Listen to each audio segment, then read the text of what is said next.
Saya hamba Allah dari Tegal, Buya. Izin bertanya. Saya sering bangun tengah malam untuk tahajud, Buya. Untuk minta sama Allah agar dilepaskan dari hutang. Saya berhutang untuk buka usaha, Buya. Tapi kok malah nambah saja hutang saya ini, Buya. Bagaimana solusinya, Buya? Terima kasih atas jawabannya. Baik, usaha itu kan ada dua cara.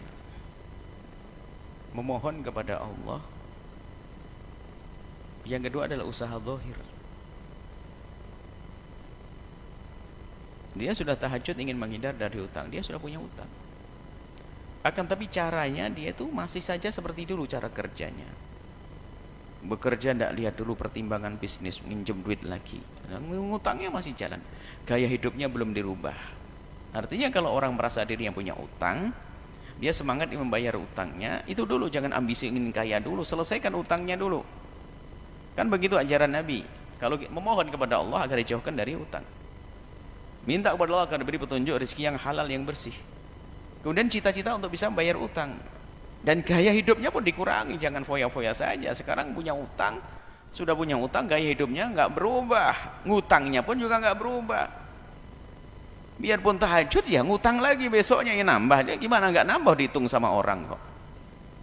Kita harus berubah dengan cara hidup. Dan kami selalu berpesan, jangan biasa menghutang.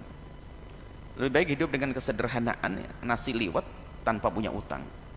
Karena hutang itu ngerepotkan, apalagi orang biasa ngutang, penyakit, lihat. Hidupnya akan susah, akan punya ambisi terus. Ambisi untuk, karena ngutang itu sendiri adalah ambisi. Padahal dia sudah cukup, harus ngutang, itu ambisi. Yang kedua, untuk menutup utangnya kan harus dengan cara yang bermacam-macam sehingga bisa masuk haram di sana. Paling enak hidup adalah tanpa hutang.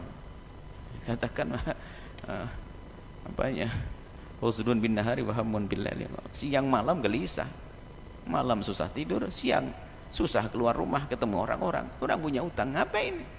Biasanya punya utang dua model manusia.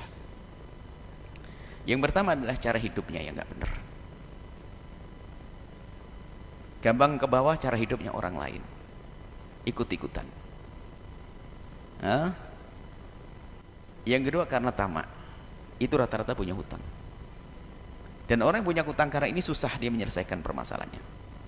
Tapi kalau orang punya hutang karena ibunya sakit dia ngobati, oh ini mudah diselesaikan oleh Allah, akan gampang. Tapi kalau sudah dua model ini, oh susah. Dia punya hutang, hutang lagi, dia punya hutang, hutang lagi, ada ujungnya.